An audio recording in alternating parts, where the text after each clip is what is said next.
As stated, my name is Ryder Smith and I'm a consultant with the city doing outreach work on the Yorba housing element. Tonight, we're going to have a conversation with the community about the housing element, the state of the housing element, where we go next with housing policy in the city of Yorba. Hopefully you all can see my screen. We'll have a PDF of the PowerPoint deck we're presenting tonight made available on the Wild Local Control website. Speak of the devil, wildlocalcontrol.com. I just wanted to highlight this out front. The city has invested a ton of information and resources on the wildlocalcontrol.com website to inform and empower residents of Yorba all about housing policy in the city, the housing element, and potential timelines, and answer a bunch of questions. We recognize that housing element and housing policy in general is very complex, sometimes admittedly boring unless you're a big housing nerd, but also impactful and important to the residents of Yorba. And as a result, the city has made major investments in transparency and community access to information throughout this process. So you'll find extensive information available in Wild Local Control. And to the extent we are discussing anything that seems new or is unclear, just know that there's a ton of resources on that website that can probably answer a bunch of questions. And if we don't answer the question on the website, there's actually forms to fill out there to submit questions that go to staff experts on the team, where we will get answers for you and follow up. So we're always interested in trying to be transparent and engaging with the public. So I encourage you all to visit the wildlocalcontrol.com website often, and to also sign up, as you can see in the top right, sign up for email notifications.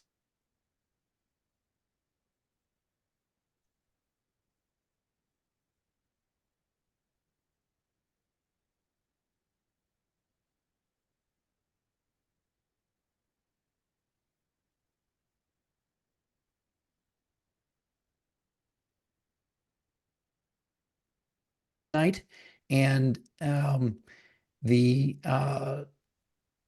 we'll post this video on the city's YouTube channel once we're done recording this evening, so that it's available for you to look. If you go back, you'll see a similar recording from nearly 6-7 months ago, where we did a similar community Q&A. We're going to introduce our panelists. We have a presentation with about 25 or so slides that we'd like to get through to bring everybody up to speed on the housing element. So for those of you that have been actively participating, some of the information will be redundant, but just understand that we want to make sure we bring the whole community along for this conversation. And then we'll get into the Q&A phase of the conversation this evening. Real quick, I want to ask my two housing experts and city staff from the city to introduce themselves. David, would you introduce yourself first real quick? Sure. Hi, everybody. My name's David Brantley. I'm the Community Development Director for the city. Awesome. And I'm Nate Farnsworth. I'm the city's planning manager. My primary responsibility related to the housing element has been, I've been the project manager over this process. Awesome. Nate has taken on the nickname of Nate the Great from those in the community that have been involved and have had questions about the housing element. So you may accidentally hear me slip up and call him that a couple times tonight. I just want you to know who I'm referring to. So our priorities tonight are make sure we give you access to information and try to answer your questions. We want to build trust and make sure we're open and transparent with you about this complicated policy matter. We also have several key public hearing dates coming up, and it's important to us that you know about those hearing dates, as well as some really open-ended community meetings where we have a presentation and conversation taking place there as well. We did 3 of those in the fall that were very well attended, with well over 200 combined residents attending. And that's an excellent conversation and discourse there. And I'm hoping we repeat and expand the footprint of those who participate. And then last and not least, I hope that these community forums and these kinds of conversations really promote civic engagement. That's a cornerstone value for me in the work that I do. And everything I've experienced so far in Yorba has been phenomenal when it comes to actively engaged residents who care passionately about their community, want to learn more about public policy issues, and are wanting to actively work with city staff and elected officials to understand and work through these complex policy choices. As I said, tonight we're going to present for about 30 minutes, and then we'll jump into Q&A for about 45. And we have some hard stop deadlines we're going to probably run up against for our guest speakers. So we'll have to wrap it up at that time in case we haven't answered all the questions. If we have trailing questions we haven't been able to get to, we will do our best to answer those through the Wild Local Control website to get you those answers. All right. So first up, housing element. What the heck is a housing element, gentlemen? Yeah, let me take that, Ryder. So housing element is a mandatory chapter, if you will, of the city's general plan. The general plan is a long-range planning policy document that's required under state law. Um, One of those elements deals with housing and how the city will provide for housing within the city. There's a fairly extensive process that is involved in order to um, determine how much housing needs to be provided in each city. The state has outlined that process through state law. We're currently in the sixth housing cycle. So this is the sixth time that we've been through this process. And, you know, the rules change with each one of these housing cycles. The big difference this time around is that the numbers that have been assigned from the state are higher than they've ever been. And the penalties associated with non-compliance from cities are greater than they've ever been as well. So the state is extremely serious about requiring cities to provide for housing in order to really the goal is to provide for more affordable housing at all levels throughout the state. And so we get a housing allocation number from the state. Our number this time around was 2,415 housing units. That number is our requirement for this sixth housing cycle. And so that's what the housing element does, is it basically is the local document that determines how that's going to be played out over the course of this 8-year housing window, which is from 2021 through 2029. And that really is what will drive housing and land development into in the city throughout the course of this 8-year cycle. Okay. And I'll just note that a full copy of the housing element is available on the city website. You can find that, or if you go to Wild Local Control, you can also find a full version of that housing element as well to take a look at.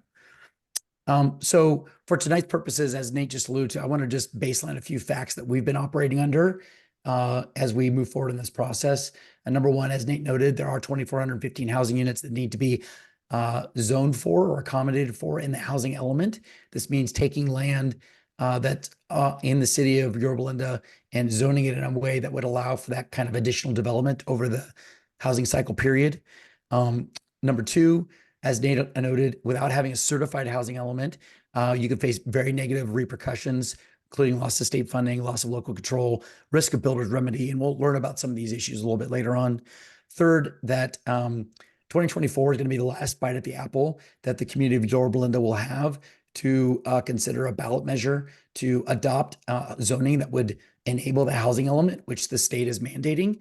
And so if we don't have that housing element adopted, then we will lose our status as having a conditionally certified housing element. And without a certified or conditionally certified housing element, there's negative repercussions from that too. So we'll talk about that in a bit as well. There's been lots of questions raised about battles with the state to legally fight either the RETA housing allocation of 2,415 units or to generally try to address state mandates. And there's also been, and so those issues have risen up. We're going to talk about that a little bit, but fundamentally, all the legal pathways that have been pursued so far have not worked out, not been successful, and courts are generally continuing to work towards affirming the circumstances that we're facing around the need to adopt a housing element. And then last but not least, there have been questions raised about a potential citizen effort to adopt a statewide ballot measure to restore local control. Sometimes this is known as Our Neighborhood Voices. And what I would just say about that is we're not rendering an opinion on that particular item, but definitely at this point in time, I believe the organizers of any of those methods or measures have already said they're not going to make it to the 2024 ballot. This is kind of, which is not going to therefore nullify and frankly never might have nullified the 2,415 unit allocation. So any citizen effort on that front for a statewide ballot initiative to restore local controls are not going to impact the current state mandates that we're facing for a 2,415 unit allocation of housing. As I mentioned, there have been legal battles to preserve local control. First, the city on its own, even precursor to a legal battle, did attempt to appeal the 2,415 unit allocation. Nate, do you recall what the prior unit allocation was for our housing element in the prior housing element cycle? In the fifth cycle, our number was 669. So this was a 4x increase in the total number of units that we were expected to develop in the city of Yorba. The city did appeal that process, went through a very, what I would describe personally as an outsider, very well communicated appeals process that was ultimately denied through SCAG on that allocation process. Actually, pardon me, I think it was HCD who ultimately denied that. Is that correct, Nate? The SCAG allocation. So the SCAG denied the city's appeal of its number, and HCD denied the appeal of the total overall number that was assigned to the SCAG region. Yeah, so that in that case, there was a lawsuit as well that the city brought with the Orange County Council of Governments against HCD, trying to appeal the total number that had been allocated to SCAG, Southern California Association of Governments, which is a big regional governing entity for Southern California. Essentially, instead of saying you gave the city too many units, the lawsuit pursued by a bunch of Orange County cities was the total number of units that you allocated for our Southern California region was actually questionable, and they attempted to test that legal route. That ultimately was denied. We lost at the trial court and at the Court of Appeals on that one, and that was a lawsuit the city was a party to. Much has been discussed about the city of Huntington Beach and their efforts to battle against the allocation. Of note is both those cases have not prevailed. The city has already lost one case, and that's on appeal. And in the second case that's been brought, the trial court has ordered the city not to interfere with arena housing sites and has already indicated a presumption that the state is likely to prevail in the lawsuit. So I think it's fair to say from a legal perspective, those cases so far haven't been successful for the city of Huntington Beach. And then last, there have also been questions about the legality of builder's remedy. There's been a few example cases that have come up of builder's remedy being in effect, some lawsuits concerning Beverly Hills and La Cunada Flint Ridge. Again, those intended to stand on the side of the state and reaffirm the state housing mandate position, the arena housing allocation, risk of builder's remedy. So all up and down the court so far, despite efforts by various entities to bring lawsuits, including the city of Yorba, these efforts have not prevailed in courts of law. So we are looking, I want to just share the broad timeline we've been working on here, that goes all the way back to May of 2023. So following a prior measure that had been brought in 2022 to bring a housing element to and a vote to the residents to vote on a housing element zoning allocation to meet the prior housing element vision. After that vote, the city kind of regrouped and said, you know what, let's do a resident deep dive. And there was a working group of residents that was developed by city staff to essentially work with those folks, dive deep on housing policy, and get their direct feedback on a revised housing element 2.0 plan that we could bring back to the city for consideration. That resulted in a bunch of great conversations with the community, these community members, and then subsequently the community at large in workshops, and ultimately manifest in taking some information back to the city council. We worked through from July to December on the housing element and community feedback tour, where we did do all these community workshops. We engaged in 6 forums, both community workshops and community coffees. We had public hearings on this, answered as many questions as we could. And ultimately in December, the city council directed city staff to take the revised housing element that had been developed by residents of the community and forwarded along to HCD for recertification and review, so that we could make sure that this revised housing element was also going to meet HCD requirements. We went through that phase 3 from December to July of 2024. We're in that phase now. HCD did ultimately come back, review the submitted revised housing element, approve that revised housing element. Again, this is the one that was primarily devised by the resident working group with guidance from city staff. I will note too, as we'll see later, there were some revisions made by city council in alignment with some resident feedback that went along with that process, as well as a particular property that is pursuing its own pathway for zoning. And at this point in phase 3 now, we're looking at going through a traffic commission, going through a planning commission, and a city council public hearing process. We have 3 additional community community meetings we're going to be conducting, discussing a lot of what we're discussing tonight, answering community questions in person, bringing people together for conversations.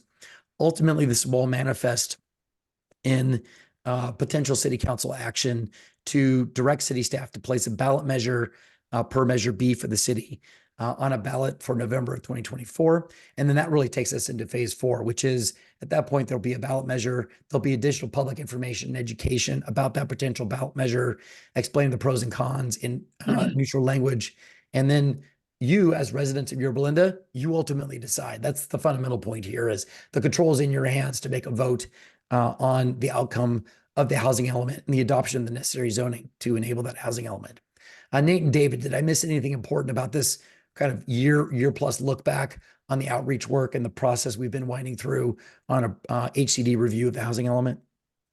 Ryder, I would just comment that a lot of that additional education information available to voters, should the council call for the election for November 24, will still live on our current yllocalcontrol.com housing element website. So please avail yourselves to it and make sure that you study up on this and become informed voters, because it's super important.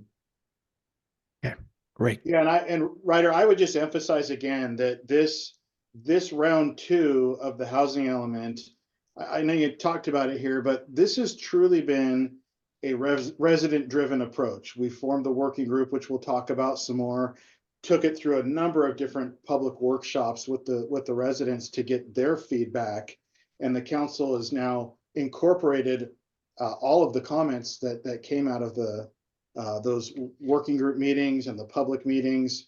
This truly is a resident-driven local housing plan that's been presented to the state and supported by the state. And we're excited to be able to share that this evening. And Nate, just to tee off of that, I think you're going to explain what some of those changes that came out of those meetings that residents brought forward. Yeah, correct? absolutely. Okay, cool. So theoretically, from here on out, we're looking at community conversations and traffic commission review, additional conversations / meetings in May with the planning commission hearing and public hearing associated with that.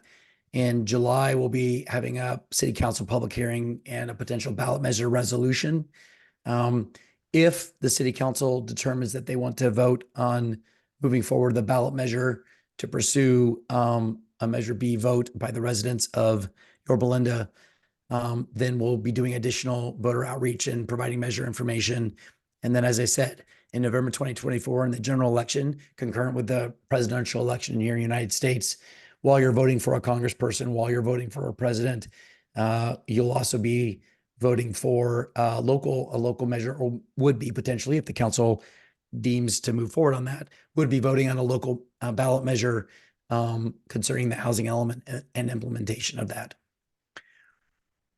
So fundamentally, I'll just emphasize too, throughout this process, this is all going to reside in the hands of voters, you that are listening to this conversation this evening. It is a resident derived process courtesy of Measure B. Measure B was an adopted citizen initiative from many years ago that essentially requires most zoning in the city where there's an increase in zoning to be approved by voters in the city. So it rests with you as a voter, which is also one of the reasons why it's important to make sure the city's done its level best to make sure you understand all the pros and cons about a vote.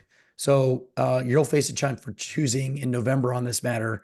And fundamentally, if the city does, and you as the voters of the community adopt a housing element by whatever measure is ultimately placed on the ballot, if placed there, it will, and as a result, adopt a housing element. It will prevent builder's remedy from being available to developers. It will retain your local control and zoning authority. Ultimately, we're looking at zoning about 1.5% of all the land mass in the city of Yorba that would be subject to the rezone, that properties that are going to be rezoned as a result of the housing element adoption and the zoning that goes along with that. The city remains available for grant funding. This grant funding funds programs like regional homeless shelter services and things of that nature, street paving, things like that. But it will, to be very fair, it will upzone certain parcels throughout the community, will be increased density. That is, for some voters who are not excited about that, that is a trade-off that exists with adopting a housing element. If voters ultimately choose to reject a housing element, builder's remedy will become a viable option for developers. The state effectively becomes the zoning and planning department for the city, bypassing local control as the state mandates kick in and the authority shifts. The city will be at risk of losing grant funding that currently relies on for its budget. And the cities ultimately can be fined up to $600,000 a month. And the notable thing about that is even if you're fined $600,000 a month, it doesn't mean that you could pay $600,000 a month and then still have local control. You are still subject to all these negative repercussions of not having an adopted housing element, and you still have to pay money as a result of fines. So there are choices to be made here and consequences for votes. And we want to make sure that we're very clear about what those trade-offs are for Yorba and housing policy in the city. All right, we talked a lot about builder's remedy, and frankly, it's becoming more in the news these days as a term, and I think people are becoming more familiar with it. Certainly, what was clear in conversation with working groups and in our community workshops that we held in the fall was builder's remedy became a real big question mark and area of concern for residents. So I'd like, David, if you could just take a little bit, dive into builder's remedy, explain what that is. Assume that our viewers here don't know much about the housing policy world. What the heck is this builder's remedy? Sure, Ryder. So in short, I would say that builder's remedy, why such a threat? Essentially, it represents a total loss of local control over land use. And you've alluded to that in your dialogue so far. It's part of existing state law. It's called the Housing Accountability Act. And it's been around for a long time, but it was only recently kind of resurfaced and became a popular tool for forcing the issue of housing element compliance in cities that do not have a certified housing element. That's kind of the key trigger for the builder's remedy solution becoming a viable option for developers to move forward with projects in communities, irrespective of the general plan or zoning requirements that pertain to a piece of land. Developers have a right to build at whatever density they want, whatever building height they want, as long as they include 20% of their units that they're proposing as affordable to lower income qualifying persons, or 100% of the units at the moderate level. And I think we talk a little bit about what that means in a later slide. But those are sort of the statutory income levels that you have to meet in order to meet the housing quota that the state issues to communities. Best of our knowledge, there are 93 builder's remedy projects that have been submitted to communities in California, with approximately 17,000 potential housing units. And that's across 40 cities, according to what I have read most recently. So it's a real threat.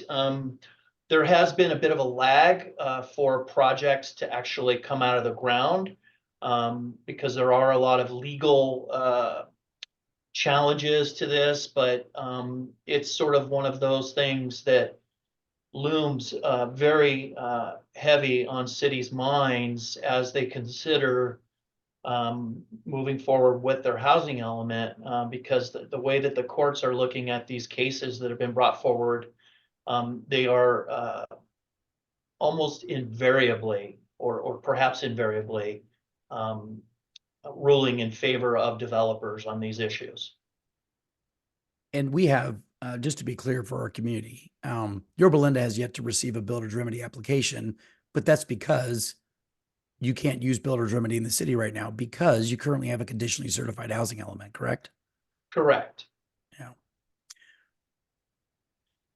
So we wanted to kind of bring home in a more real way what builder's remedy potentially could sort of manifest in the city of Yorba Linda.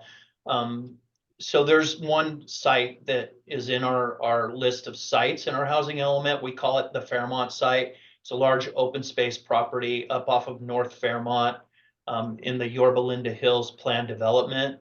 And under the existing rules for the city, about 9 acres of that is developable. It's 23 acres total. 9 acres of it are developable for typical single-family residential. The rest of it is sort of designated for open space. In the zoning for the Yorba Linda Hills plan development, the site actually was identified in the master plan as a church site. So no development at all could occur there right now other than a church. So there would be changes that would be necessary, actions by the city council to actually allow any development there as it currently stands. So next slide, please. I think we dive into this a little bit more. So this shows under Yorba Linda's regulations on the left side, in order to develop even what the current general plan land use would allow, which again is the single family at 3 units to the acre on the 9 acre portion. You would have to go through a zone change to change it to residential from church. You'd have to do a general plan amendment, design review, requires public hearings at both the planning commission and city council. Any decision of the planning commission is appealable to the city council, and then where applicable, measure B would apply, and the citizens would be able to vote on any upzoning decision that might occur. And obviously, under that scenario, the city retains a great deal of local control over how that land gets developed. Under the builder's remedy example, again, kind of the zoning and the general plan requirements of the city kind of go out the window, and the developers can build what they want so long as they provide some affordable units. CEQA does still apply, which is kind of good news, but it would not serve to prevent a builder's remedy project from moving forward, unfortunately. Next slide. Yep. So I pulled this example from our neighboring community in Anaheim. It's not a builder's remedy example, but it is a large luxury apartment complex that is proposed on a property across the canyon in our neighboring city of Anaheim. And it's 498 unit luxury apartment project. Kind of nestled into the hillside, similar type of site as the Fairmont property.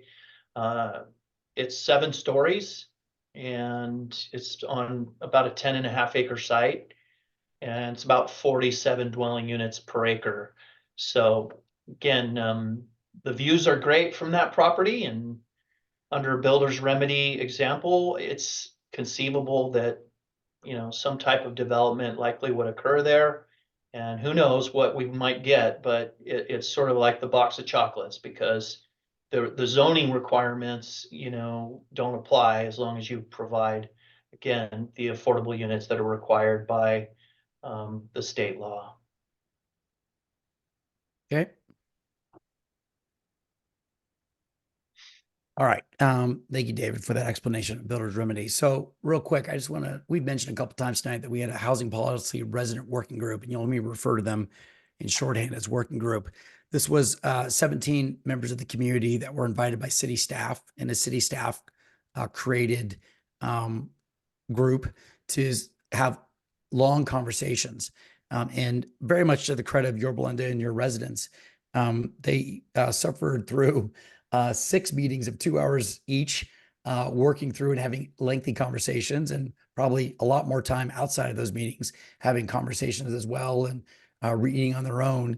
And we sent them home with homework too, to learn about housing policies. And our goal was to kind of have was just to lay the slate clean and say, hey, you, many of you were involved in, frankly, not supporting the prior housing element that had been proposed. Okay, help us come up with a solution, right? Come up with something that works. So we concluded that whole series of 6 meetings in June 26th of last year. And these were kind of the topic areas on the right that you see here of what we covered in each meeting, and where the kind of background information that we were trying to get through. So we concluded that in June. That actually concluded with a report that was unanimously had a unanimous consent from the group in terms of the content of that report, that is also available on the Wild Local Control website, and will provide significant information to you about kind of that entire process and the kind of recommendations that came out of that. But we really went into that whole thing with, I don't know where this is going to go. We're going to talk to a group of active citizens and hear what they have to say and see what comes out the other end. In fact, we initially thought we'd only do 3 meetings, but the conversation was so healthy and the group wanted to pursue this issue with vim and vigor that we continued having additional meetings to support their kind of intellectual pursuit and review of the options that were on the table. That group ultimately did make 6 key resident recommendations. They are pursuing a ballot measure in 2024 to retain local control, and that's a high priority, that we should engage in lots of tools to engage with the residents community about this complex subject, which is exactly what we're doing with the webinars and the community conversations and the community meetings and the mailers that have gone on. They recommended that the city pursue a statistically valid survey to understand the community's perspectives on these issues. And I always view surveys as both a combination, as a kind of an Uber version of community engagement, because you're really trying to survey a community in a scientifically valid way to get a sense of what their priorities are, their needs, and their concerns. That one key finding was to use Savvy Ranch as much as possible, a reasonable extent anyways, to identify new residential units and create what is kind of like a new mixed-use downtown experience that should that could be experienced by the city. And then last but not least was to try to use mixed-use development where it's possible and use it as a positive to help make those higher density areas a more of a unique experience. And there was also some concerns, I think, in that of creating retail experiences that wouldn't compromise sales tax revenues, and try to make sure that the city remained fiscally healthy even as we were building residential housing units. So those were the 6 key recommendations that came out of that. And I think you'll find as we look at the housing element that it was reflective of a lot of those priorities. And so in summary, the working group added significant density to Savvy Ranch, and swapped out some commercial retail that was already there for housing.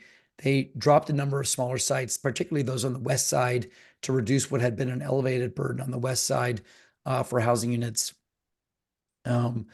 They reduced zoning and acreage across 3 bigger sites, excuse me, Bryant Ranch, Shopping Center, Christmas Tree, and Fairmont. And you'll see here shortly that Bryant Ranch had a further reduction beyond the 70% that's noted here. There was also a suggestion to recognize the existing zoning that was already in place, which did have some additional capacity. If we did no changes at all in zoning, there were some existing parcels that could theoretically add more housing. And then there was this also prior existing concept of a congressional overlay, and the working group recommended we retain that congressional congregational overlay that had been previously proposed, but did drop 3 sites from that. in order to kind of reduce, I believe most of those sites were on the west side, but generally to reduce the number of total sites that were being tasked with taking on housing units.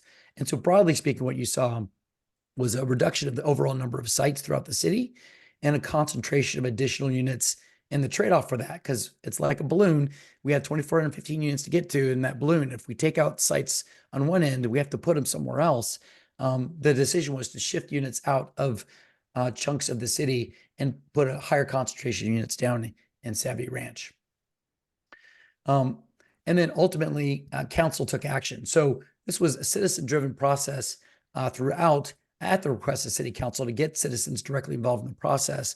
And I've already covered all the engagement work that was done in fall 2023 and the general feedback we heard, which were questions around state mandates and status of lawsuits, questions about Brello's remedy. We had a lot of feedback about the Bryant Ranch Shopping Center and extensive desire to not see units put there or to reduce the number of units that were suggested, even though we'd already come down from units. And then general support. We heard a lot of general support in the workshops that the revised plan that had been submitted and this revised plan 2.0 that was before the city council in December of 2023 for advancing the HCD. We heard a lot of positive feedback in general about that plan with some noted exceptions. So of note were two major areas that we saw change. And Nate, I'd invite you to, if you wouldn't mind commenting on these particular two areas where the council took the working group recommendation for the housing element, received some additional feedback from residents, or we had some changes and we we shifted one site and dropped another site from the housing element. Yeah, and Ryder, it may be easier for me or it might make more contextual sense. I can talk through those things when we have the maps up.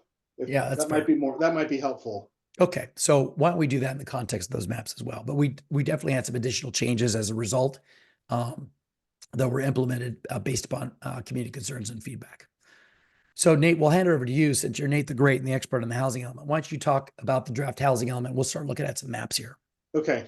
Yeah, so ultimately, and again, I just want to reiterate that much of this, the changes that were made here were really communicated to us from the community through our public outreach. Here are the recommended changes that we'd like to see happen. And so as you can see on this map, we've got these site numbers listed on there. We've tried listing all the streets out here, but for context, what you're seeing over here, site S6020, S6015, S601025, that's the Savvy Ranch area. And the big change that was, and I'll talk about changes that rather than reiterating everything that's on the map, but what the working group had recommended and what we heard from the public as we did our outreach was, again, utilization of the Savvy Ranch area as much as possible without exacerbating the traffic situation of Savvy Ranch. We recognize that it can be a challenge sometimes to get in and out of Savvy Ranch, and the community that we spoke with wanted to make sure that we didn't further exacerbate that condition. So the recommendation was to add a new 8-acre site in Savvy Ranch. That's this S6025 parcel. And so that was one of the recommendations, and to increase the density on all of those Savvy Ranch sites from 35 dwelling units per acre to 60 dwelling units per acre. So that moved the number of units from 200 units in Savvy Ranch up to 790 units. The Bryant Ranch Center, which is one of the changes that was made here, Bryant Ranch Center was a site that the city had placed on the original housing element as a potential site. That drew a lot of concern from the residents. And as we went and did our public outreach, so the working group originally recommended, well, let's reduce the density on the Bryant Ranch site. And as we took that out to the community, the feedback we heard from the community really was, and also that we heard from the property owner, was just drop the site altogether. Don't put housing out there. And I should point out that there is a separate ballot measure that that is underway that's not sponsored by the city. It's sponsored by the property owner themselves to redevelop that site. So there is a rezone plan proposed by the property owner, but this to rezone that site on the Bryant Ranch Shopping Center, but the city has removed it from its housing plan, both at the request of the residents as well as the request from the property owner to remove that site. So there's not a competing ballot measure. Secondarily, it's important to note that this resulted in essentially 100% reduction in the Bryant Ranch Shopping Center, which was a concern site. And then it resulted in a 400% increase in the Savvy Ranch area, which again, the recommendation from the working group was, and that we heard from the community was, let's increase the density and put more units in Savvy Ranch in order to create more of a fair balance between the east and the west side of the city. And we'll have a chart that kind of shows how that balances out. So if you go to the next slide, I'll talk about the central change or the central area of the city. What you can see on this map is essentially we removed a couple sites that had raised concern by the residents. The Chabad Center was a site that was removed that was right next to this S4 204. Just for context, this is Yorba Linda Boulevard, just south of S4 204B. So that site was removed. The site up in the upper right corner, S5008, we refer to as the Fairmont site. It's a vacant parcel, about 23 acres in size. The city had originally proposed about 230 units to be assigned out there. Based on feedback from the public and from the working group, the recommendation was to drop that down, not only in the number of acres that could be developed, but also to drop the number of units that could be developed out there. So as we analyzed that site, it was determined that really only about 3 acres or so of that site is even really developable. And so that site was recommended to be reduced down to 30 units, which is essentially an 85% reduction on that one problem site that had been raised during these public discussions. And then the other 2 sites that are shown on here are sites that had not really raised any concerns through the process. So I should point out also, there is a map on the YL Local Control website where you can go in and click on that GIS map and drill down on each one of these parcels and get a feel for exactly what is being proposed on each one of those sites. So that would be helpful if this map doesn't help like really clearly show what you're wanting to see. So would definitely recommend looking over to that map. And then if we can go to the next slide, which is going to show the west side of the city, you see a lot more parcels that are out here. But what's important to point out here is that the density that's proposed on these sites is far less than the density that's proposed on the east side of the city in Savvy Ranch. So while there's more sites, the density is lower. So that was one of the points that the working group had recommended was, you know, where we can, where we're adjacent to single family residential homes, let's try and reduce the density on those sites where we can. So the specific changes that were recommended out here, the other change that I'll just point out that if you look at the map, kind of up in the upper right portion, there's an S3210, S3203. Those 2 sites are shown. The S3210 is the Xinyuan site. That's a religious facility. And then to the east of that is what's commonly referred to as the Duval Caraginas property, S3203.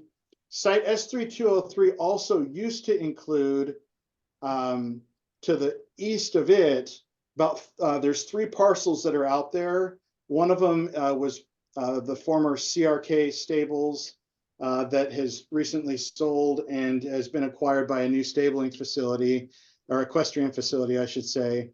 And the two properties south of that, they had requested not to have their property rezoned, and there had been some concerns during our public outreach meetings that that there were concerns about including those properties within the rezoning, and so that was a concern that was brought forward after the working group had made their recommendations. That was brought to the council, and the council ultimately supported the removal of those three properties from site S3203, and to include in there the Shinyuan site.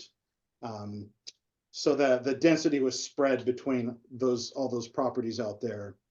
And then, as we mentioned earlier, there were a number of sites that the working group had recommended to be removed. So the Islamic Center off of Eureka was removed, the Yorba Linda Preschool. There was a residential site just northwest of the Islamic Center, site S3034, which doesn't show up on here, but that site was removed. There was a property that was between Highland and Eureka that was recommended to be removed. And the big area of concern on the west side was the higher density that was proposed on the Christmas tree farm, which is shown kind of down in the bottom portion, site S3207. That property had been recommended to be rezoned to allow for 35 units to the acre.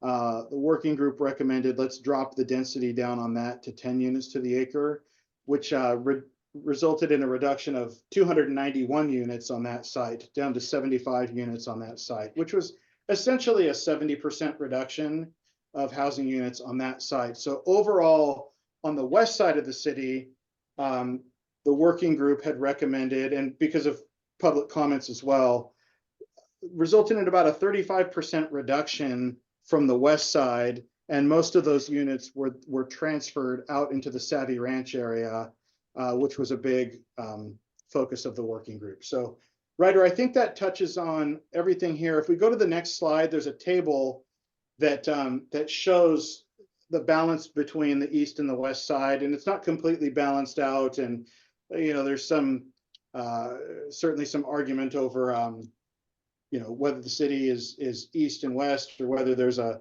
north and south portion, or how you geographically divide it up, where's central. But essentially with the maps that we showed on here, the way we sort of saw things was when you look at all the properties that are proposed for rezoning, the west side would inherit about development potential for approximately 821 units, and the east side would be approximately 790 units. So between the two, I mean, they're fairly balanced with each other, and then you've got the central portion that that has a smaller number. The challenge on the east side of the city really is that there's a lot of land on the east side of the city, but there's a lot of topography constraints and protected land on the east side of the city. The central portion is fairly built out, and there's not a whole lot of opportunity in the central portion. And so what you end up with is there's a lot of larger lots on the west side of the city that are on flatter land. And that's the challenge here that we've been working with. You'll note also that if you add those numbers up, it doesn't quite come out to 2,415 units. One of the goals that the working group recommended to city staff, was can we get as much credit from the state as possible for properties that either have existing zoning capacity, or there's also this, all these ADUs that are permitted. Those are accessory dwelling units that are permitted under state law for any residential property to have an ADU. And the working group said, can we get as much credit under essentially existing zoning for that as we can? And so that's where the difference between 2,415 and the totals here add up. The existing zoning capacity really makes up, I think it's about a quarter of the total number that we have assigned to us. So if we jump to the next slide, I think this is my last one here. I'm not going to go through every detail that's on here, but I wanted to include it in the presentation because this just this shows the breakdown of how these units are um, are being proposed to be rezoned based off of meeting the state's requirements for meeting different income categories. And those income categories are essentially tied to density. And you can kind of, if you want to study this chart at another time, that might help you see how those numbers are broken down based off of the different zones and the different densities and how all that works. So I'll just point out the numbers on the top portion where it says existing site capacity or existing zoning. Those don't require any sort of rezoning. The existing zoning already allows for that development to occur without any sort of rezone. And the properties or the line items that are on the bottom half of this chart are the properties that are proposed to be rezoned and how those numbers line up according to the state requirement. You'll see a buffer that's down there at the bottom as well. That buffer is there just to ensure that, you know, state law does require that if when properties are developed, if they don't develop to the numbers that you assumed they would develop, you have to make sure that you have a buffer in place within those income categories. Otherwise, you have to rezone additional property. And so we wanted to make sure we had some capacity that was built in there just in case some of these sites don't develop to their full potential. And Ryder, I think that's it from my section here. Let's go to the next slide and we'll see if I have anything else. I think you're good, Nate. Okay. You've got to get proven why you're Nate the Great. So, so just a note too, because we've referred to Measure B a few times, and I would encourage Nate or David to chime in on this as well. But almost most of the zoning changes that take place in Yorba require voter approval. It's why, for example, at the Bryan Ranch Shopping Center, the owner of that property has gathered petitions to pursue a Measure B vote to pursue their own zoning choice on that property. And as a result, or adjacent to that, I should say, the city, in trying to devise a housing element, can't just adopt a housing element. Ultimately, we need ordinance and zoning changes that will make that housing element possible, which requires zoning changes. So as a result, we go to the voters seeking their approval for the zoning changes to come into compliance with our housing element. And Yorba is one of a handful of cities in California that actually has a citizen initiative driven zoning change ordinance that requires resident votes on these matters. It's been in place for quite some time now. I think it was early 2000s when it was first adopted as Measure B, right? David? 2006, it was adopted, Ryder. Thank you. So it's been with us for quite a while. And in compliance with Measure B, when the city advanced its last version of the housing element, we took that to the voters in November of 2022. Measure Z is what it was known as. Some of you may recall that listening to this. That first try at the element passage failed. It failed 75% no, 25% yes. So it was a pretty resounding voice from folks. And so the city kind of took that into consideration. I was like, okay, well, what happens next? Which is why we started back at kind of ground zero with a resident working group to have a deep dive conversation about the policy choices and options that were ahead of us for the community. And why, after working with the working group and then talking with the community at large in our community conversations in the fall, the ongoing recommendations from the working group was we should really revisit this issue, because ultimately November 2024 is the final opportunity for Yorba to have a chance to vote on a housing element and vote on the necessary zoning changes to adopt a housing element. And ultimately, given timelines and given the conditional approval we have on our housing element, if we fail, or if the residents, I should say, choose not to adopt a housing element or adopt the zoning changes through a measure in November, then we fully expect from a city staff side that the state will move quickly to declare the city as no longer having a conditionally certified housing element, but indeed having a non-compliant housing element. And at which point, all the things we noted before around grant money, around loss of local control, around the availability of builders remedy to the development community. All those things will come into play with great haste, is kind of our expectations, given what we've seen so far from how the state has been moving on these issues. Did I miss anything about that, David or Nate, you want to highlight? No, I think you nailed it, Ryder. That's exactly what we would anticipate happening, and the way that the state law is structured, it favors outcomes that would provide for housing. So this is the state's initiative, and it's probably one of their top priorities. So, on that, Cherry, I'll just note that the conversation is going to continue. We are coming to neighborhoods. We have 3 in-person meetings scheduled, all in May, that we are hoping residents will come out to. They're 2 hours long. We'll be at East Lake Village Community Center, the community center for Yorba Linda, in the Yorba room, and then at the Bryant Ranch Elementary School. The dates are there. They're also on the Wild Local Control website. You can ask questions at YL Housing Element at yorbalindaca.gov.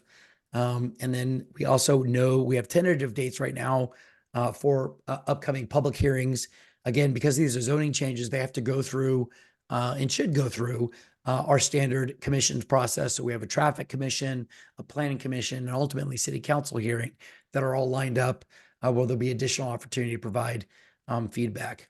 I think one thing I do want to share is we very much want to have conversations about housing policy and the outcome and the recommendations of the working group, and answer questions for the community. And we're going to get to our Q&A here shortly.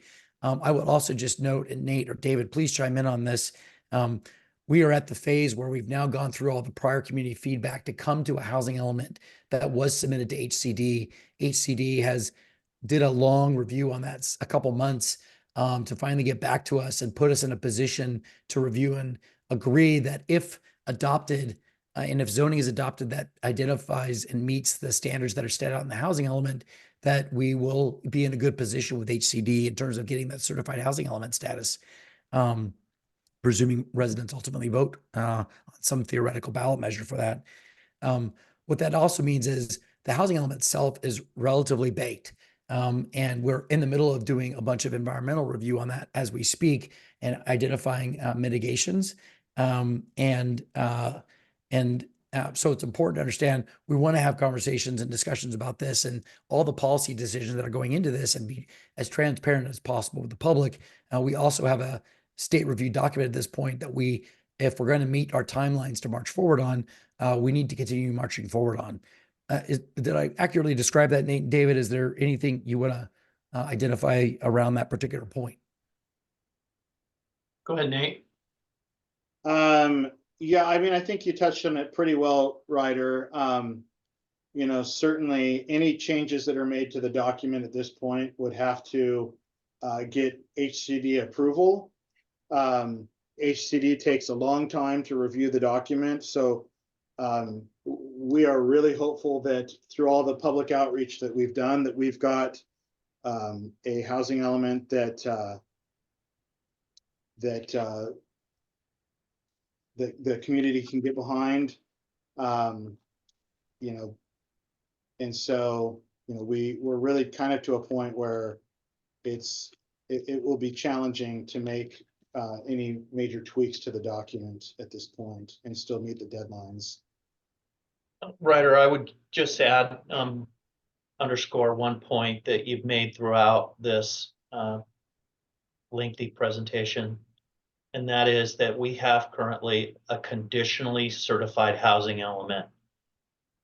And what that is conditioned upon is ultimate approval of the rezonings that have been put together to realize the level of housing units that we have been assigned in our arena. We had 2 opportunities to affirm a plan. That was, the election in 2022 with Measure C, where it went down 75% no. And then, the conditional certification provides a second opportunity in November of 24. And the only reason that the city is not subject to the sanctions that we've been discussing, including builder's remedy, is because of this conditional certification of our housing element. And so that's why it's just really important for voters in November of this year to consider, what it means under a yes vote and what it means under a no vote. Everyone has an opportunity to vote their conscience. That's the beautiful thing in the city. But just know that, some of the bad things that are not on the table right now, because we have a certified, albeit conditionally certified, housing element, in the event that, we fail again in November of 24, will become options that are available to the development community and or the state and or housing advocacy groups who sue cities all the time for not complying with the state laws around housing policy. So just wanted to kind of underscore that a little bit more so we know kind of why we're here and why we're talking about this really important topic. Yeah. Thank you. I appreciate that. Okay, we're going to jump to our QA phase on this conversation. And for that, if you look on your Zoom session, there's a little Q&A box at the bottom, and you're able to click on that box and submit a question. Just type it in, and we will do our best to get to all the questions that you are asking this evening and try to answer those.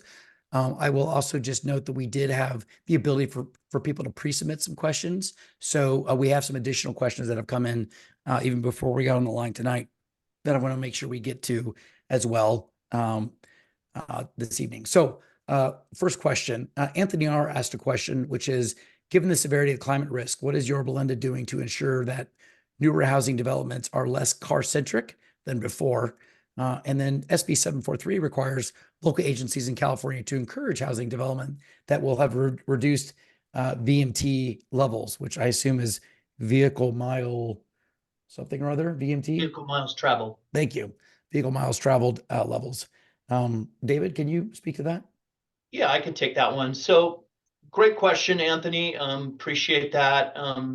The city's general plan does include goals and policies that support and encourage multimodal transportation. In project design review, we incorporate bicycle facilities and support shared parking wherever appropriate.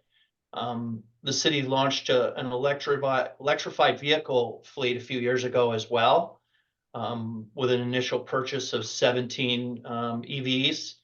We're going to continue to expand that program, in the coming years as our fleet grows to include additional vehicles. Also, we're looking at potentially expanding into our landscape maintenance equipment. There's pretty good solutions in the way of electric powered landscape maintenance equipment that are those technologies are becoming viable now.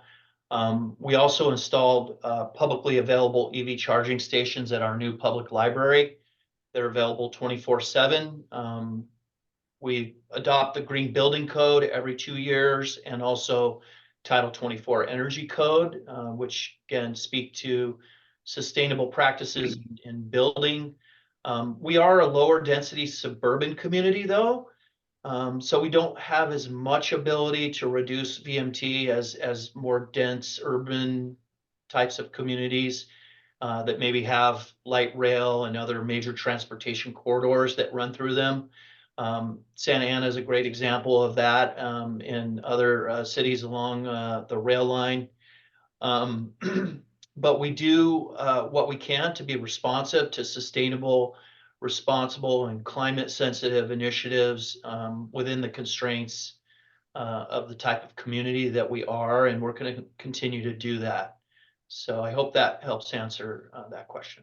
I think Savvy Ranch will be interesting too if it gets developed at the density that's possible. Yeah, the jobs housing balance in our proposed Savvy Ranch solution, I think, is another good example. You're densifying housing in an area that is a jobs-rich area, and therefore you're reducing VMT that way. So trying to do that as best we can.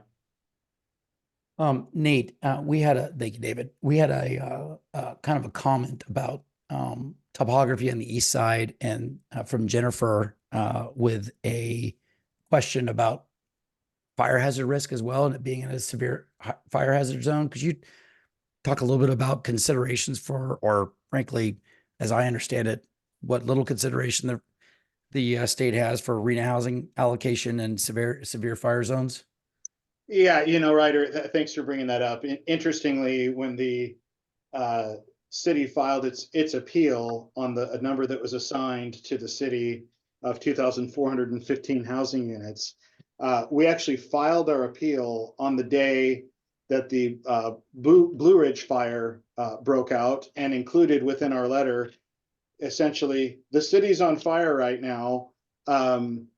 Half of the city is in a very fire hazard severity zone.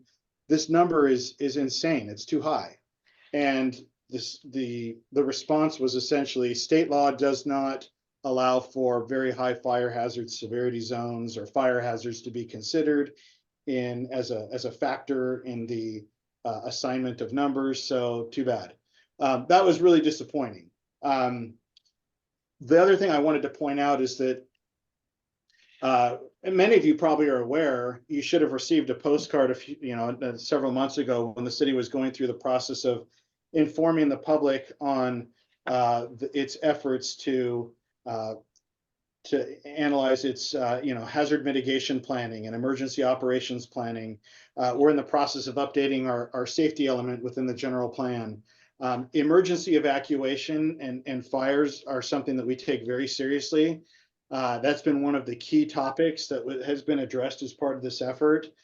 Chris Pena, who's our emergency operations coordinator, has been coordinating very closely with Orange County Fire Authority, with the Sheriff's Department, Public Works within the city, and a number of other different agencies to ensure that the city is prepared for the situation of not if the next fire breaks out, but when the next fire breaks out, that we're prepared for that. So I would also just use this opportunity as a plug to get onto the city's website and review some of the information that's there under the city's emergency operations planning. I think there's definitely some really key information that's on there that I think the public would find very helpful in their own emergency planning within their own homes and families. So Specifically, Nate, it's called one of the key documents is the Know Your Way program. Thanks, David. And I assume that's a individualized know your route to evacuate with a traffic flow pattern that's expected, David? Correct. Yeah. Our next item. So DR asks if there's been any appeals to the U.S. Supreme Court to combat overreach or mandates from the state on the housing element that's been imposed on cities and counties, and if not, why not? David, you want to speak to status of that? We know that the city of Huntington Beach is attempting to sort of argue that they having to comply with state housing mandates is a violation of their constitutional rights. And unfortunately, they lost in federal court. The case is on appeal, but no legal challenges have made their way to the Supreme Court at this moment in time. Again, I think we alluded to this earlier. A lot of these challenges to housing policy in the state are just not kind of panning out in favor of the defendants in this case, or in these cases, the cities. Judges are ruling in favor of facilitating the provision of more housing and ruling in favor of the state and in favor of removal of barriers to providing housing. So, yeah. Okay. Plus it just takes time, right? I mean, it might get appealed to the Supreme Court, but that, as we all know, these lawsuits take a long time. By then, we'll be well past November of 2024. Next question. When will we learn about how the traffic flow will be accommodated for the Savvy Ranch area with so much growth proposed down there? Nate, you got thoughts on that? I know we got a traffic analysis going on. We did some work during the working group process to look at some of that. Yeah, during those working group discussions, that was actually one of the questions that they had raised. Was, can we get any sort of a traffic analysis done now to help us figure out how much additional density or number of units could you put in Savvy Ranch without further exacerbating the traffic situation? I think it's important to note that there are design efforts underway currently to make significant improvements to the ingress and egress at the intersection of Savvy Ranch Parkway and Yorba Boulevard, with some striping and additional, adding an additional lane, adding different turning movements. That should help with the traffic flow that's out there currently. And so with that in mind, we did have a traffic analysis that was, it was sort of a preliminary, very conservative analysis done to see how many units could you add in Savvy Ranch. That analysis came back and said that you probably could add about 800 units into Savvy Ranch before you start potentially getting close to an untenable situation, or not an untenable, but to a situation that's starts making the traffic situation worse than it is currently. And so we wanted to make sure that what we proposed wasn't anything higher than those numbers. And again, those numbers assumed certain things like, keeping the same number of commercial that's out there. So, is very conservative estimates. We're currently in the process right now of having a traffic consultant do a specific traffic analysis for the entirety of the city. It'll tee off of the previously approved environmental impact report that was done back in 2022. That updated traffic analysis will be reviewed internally by city staff, and then ultimately will be presented to the Traffic Commission for their consideration at their April 25th meeting. And then once they've done their review, that'll move forward to the Planning Commission for consideration. So that information will be made public as part of the when the traffic analysis is complete. It'll be part of the environmental study. Okay, great. Next question.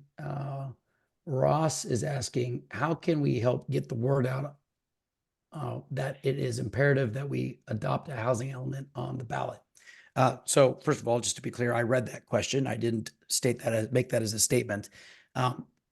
One broad point, the city, we are not in a position, nor are we advocating how residents vote on this matter, but we do believe it is our obligation in a very complex policy area that involves interjurisdictional issues, the state's rights and city rights, mandates, and then policy and housing market.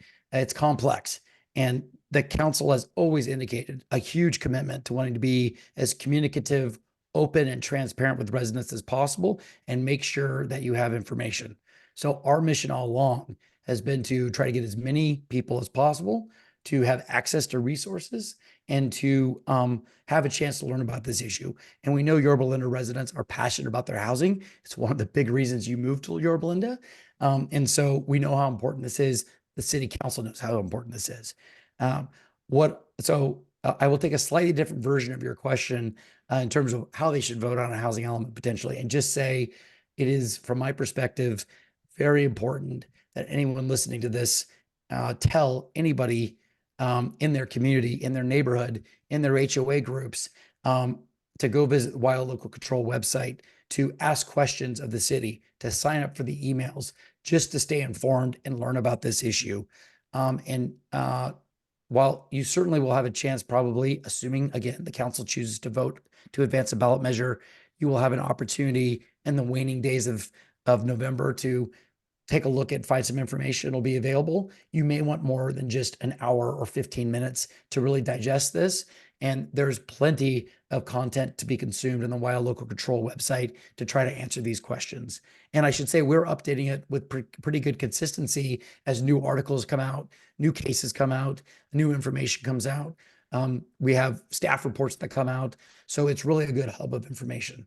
So broadly speaking, engage in the issue, visit the website, sign up for emails, and most importantly, if you're already on this or watching this video, you've already done a lot.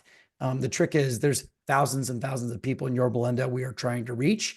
And while we are doing our best through emails and social media to do that, you can just do your part as an active, involved resident to talk to your friends and neighbors about it, leverage the community you work with, and make sure that they're well informed and understand what's going on. Ryder, can I add just one thing to that? Please.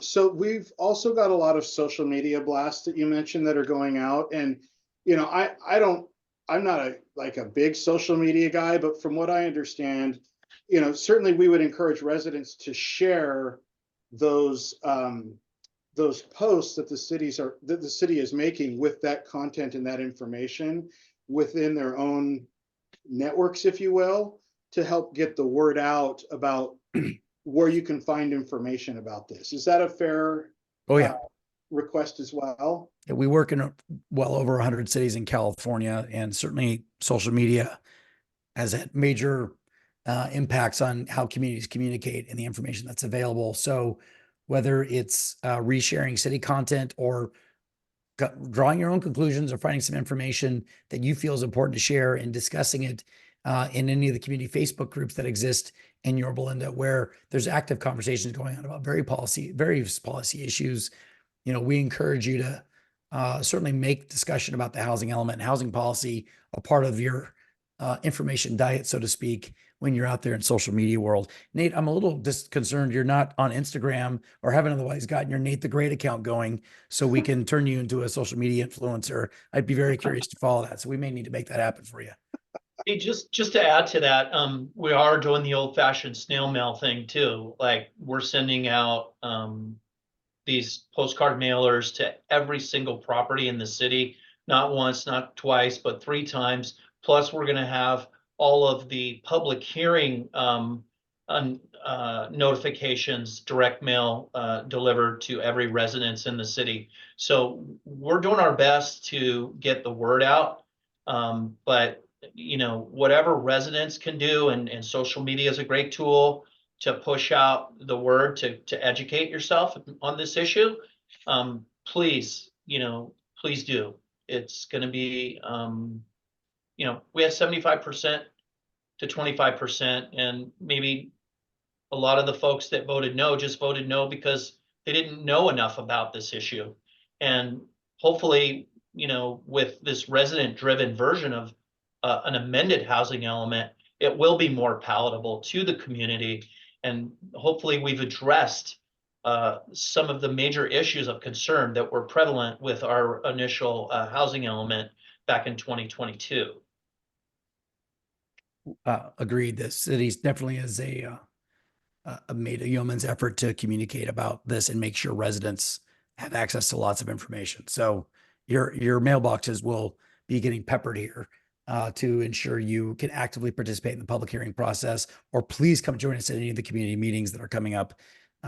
Where I will also say that the city has also expressed an interest, again, under council direction, to engage with the public and make sure they have all the information available to come to community groups, HOA meetings, any special interest group in town where, you know, Kiwanis clubs and things like that.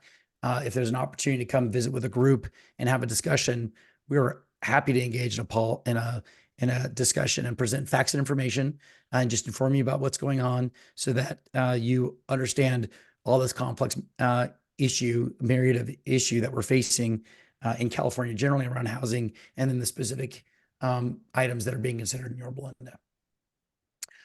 All right, next question. Anonymous is asking, is adding an additional 3,000 new residents, and I'm assuming they get to 3,000 because we're putting 790 units down in Savvy Ranch, and we can assume there's roughly 3.5 people per unit or some such thing. So you can get to 3,000 potentially by that. So if we're putting another 3,000 residents down in Savvy Ranch, is that likely to be approved by the state? It seems like it's a very dense community. Will it be safe from a higher fire hazard standpoint? So I guess let's adjust the first one there, which seems pretty straightforward, which is the state going to be on board with putting 3,000 people down in Savvy Ranch?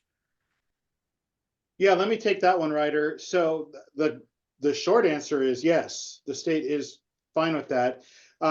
We've included that number in the revised housing element that was submitted up to the state, and they have approved the entire housing element revisions, all of the revisions that we've proposed in there, including the addition of those additional units. So that was one area of concern that we had when submitting to the state, was that they just like the concern that was raised here, that they might not approve that level of density.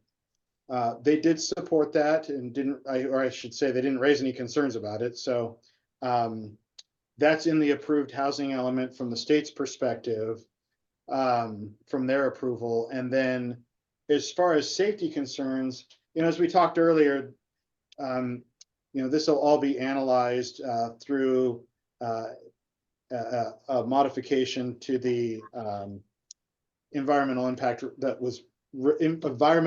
report that was previously prepared. And we don't anticipate that there's going to be any issues there, but that'll be further analyzed and addressed within the environmental review that we're conducting currently. Yeah, yeah, fair enough. All right. And then next question, Tom asked a question, which is, when is the next housing element cycle, and how is the city positioned to incorporate the next set of housing unit mandates by the state? Tom, you hit me where it hurts on this question. I'll take this one. So these run every 8 years. The 7th cycle will run from 2029 through 2037. So the planning stages for the 7th cycle will start. It starts with the preparation of the 2028 Regional Transportation Plan. So probably around fall of 2026 or so, those discussions will start up at the SCAG level. We will be closely monitoring those SCAG discussions during the 7th cycle, Rena. We will do everything within our control to ensure that the number that we're assigned is a reasonable number. But to be totally candid, these numbers are assigned through a process, and it gets political. The reason that our number is so high is because of a political maneuver that was made at the last minute. And Nate, if I could just interject, when you say a political maneuver that was made, it wasn't a political maneuver made by Yorba. No, this was a political maneuver made by the SCAG Regional Council, who sets up the methodology and assigns the numbers out to different jurisdictions. Without getting too much into the weeds, the city's number that was originally assigned for the 6th cycle was about 200 housing units.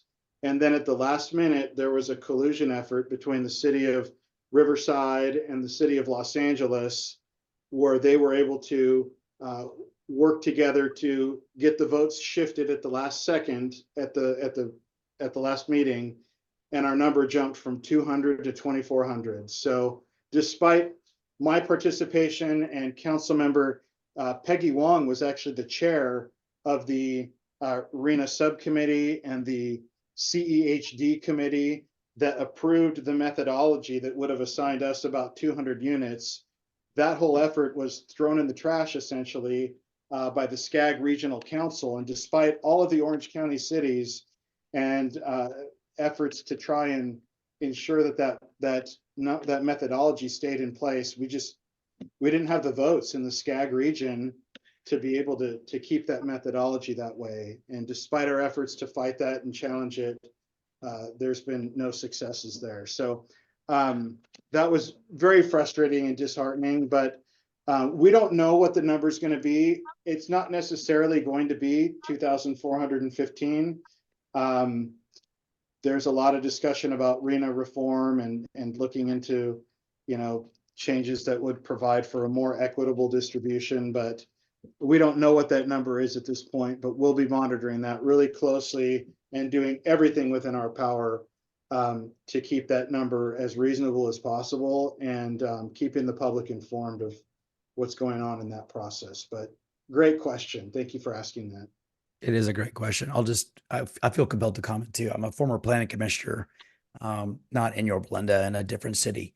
And this RENA stuff was always kind of like just a quiet little policy thing that happened. It was very ephemeral, right? It was like, I'm not going to say we didn't appreciate it as planning commissioners and understand what was going on. In my particular city, we had a ton of space to develop, but um, it's amazing how these seemingly nuanced and esoteric policy decisions roll up into manifesting in what we're contending with today, which is 2,400 housing units in Yorba imposed upon the city by a big regional government governance agency, the Southern California Association of Governments, and decisions that were made by a board that's comprised of, I don't know, the SCAG board is like 34, 60. I mean, it's a big board of elected officials from all over Southern California.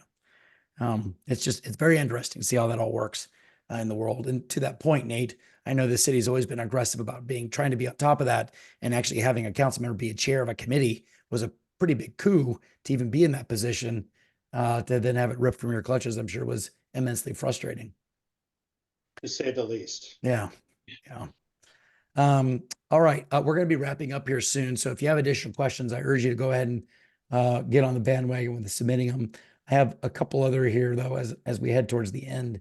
One question is, has the city begun searching for a quality developer or redevelopment organization to work on Savvy Ranch?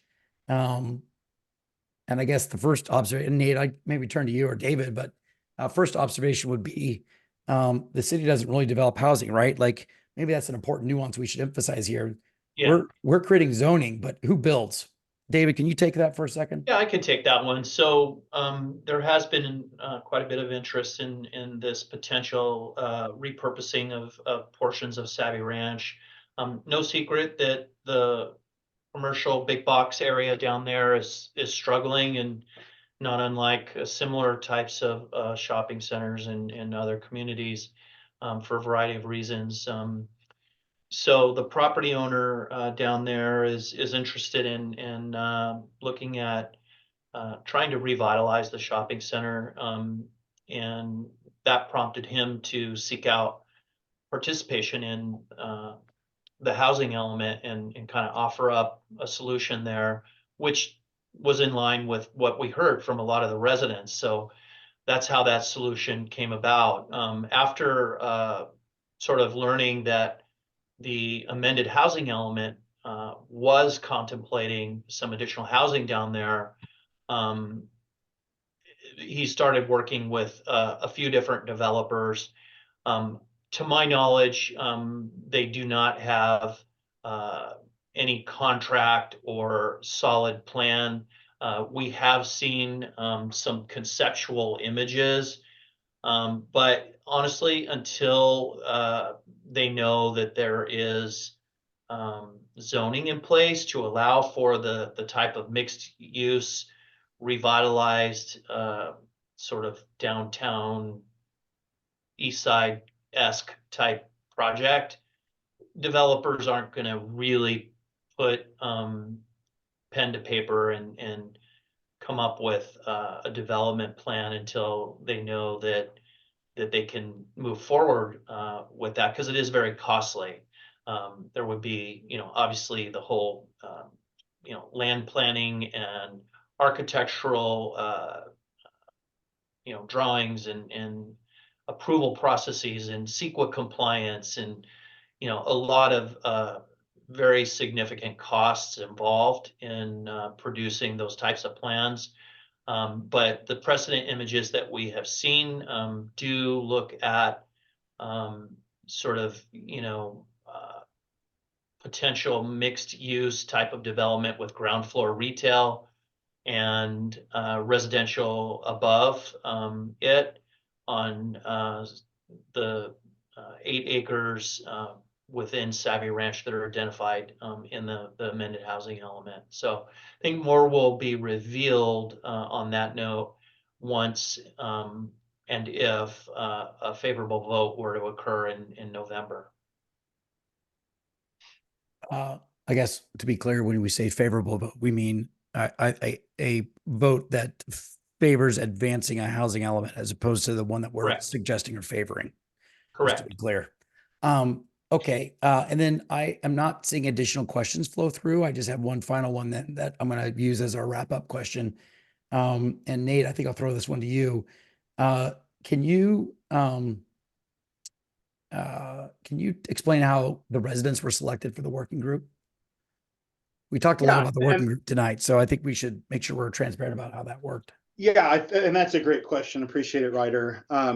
So after the failed Measure Z vote on the city's recommended housing plan or housing element in November 2022, city staff sat down and said, what are we going to do in order to ensure that we can continue to retain local control? We have until November of 2024 to come up with a revised plan, and we decided that let's go to the residents. Let's bring them on board and find out what they want to do. Let's make this a resident-driven approach. And so city staff assembled a resident working group of, we mentioned 17 different individuals that were selected by city staff for the purpose of really soliciting input from a small and diverse group of residents that came from a variety of different backgrounds, ethnicities, age groups, political affiliations, geography within the city, housing tenure,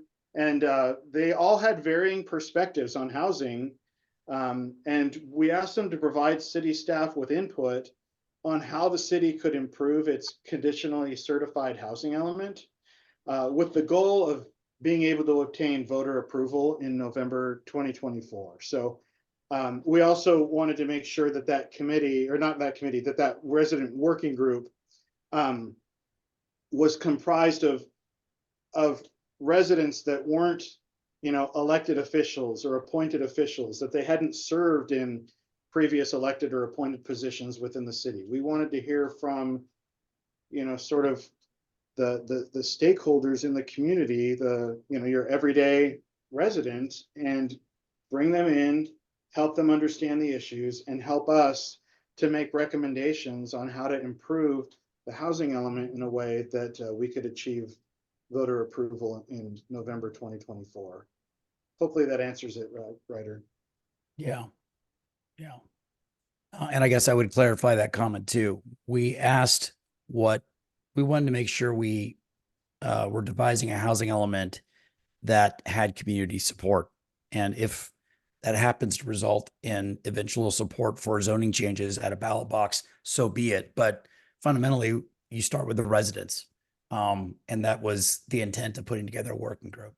Correct. All right. Tom, you slipped one last question in, so congratulations.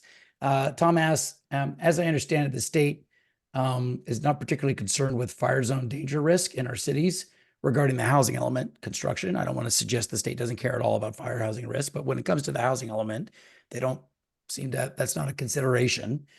Certainly in rejecting the city's appeal at the SCAG level wasn't a consideration either. The question is, can Yorba Linda request a stipend for residents from the state, so not necessarily from Yorba Linda itself, for fire insurance premium increases and known high fire risks? I'm pretty confident that neither of you are expert enough to answer this question, but I also feel an obligation to Tom to ask the question. Well, you are right that I'm certainly not an expert here, but I like the idea. My uneducated assumption here is that probably not.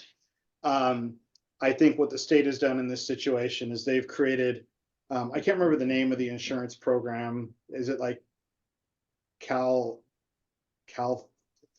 I can't remember it's essentially catastrophic insurance availability for those who don't who aren't able to obtain homeowners insurance within their area because of the fire hazard risks. But I know that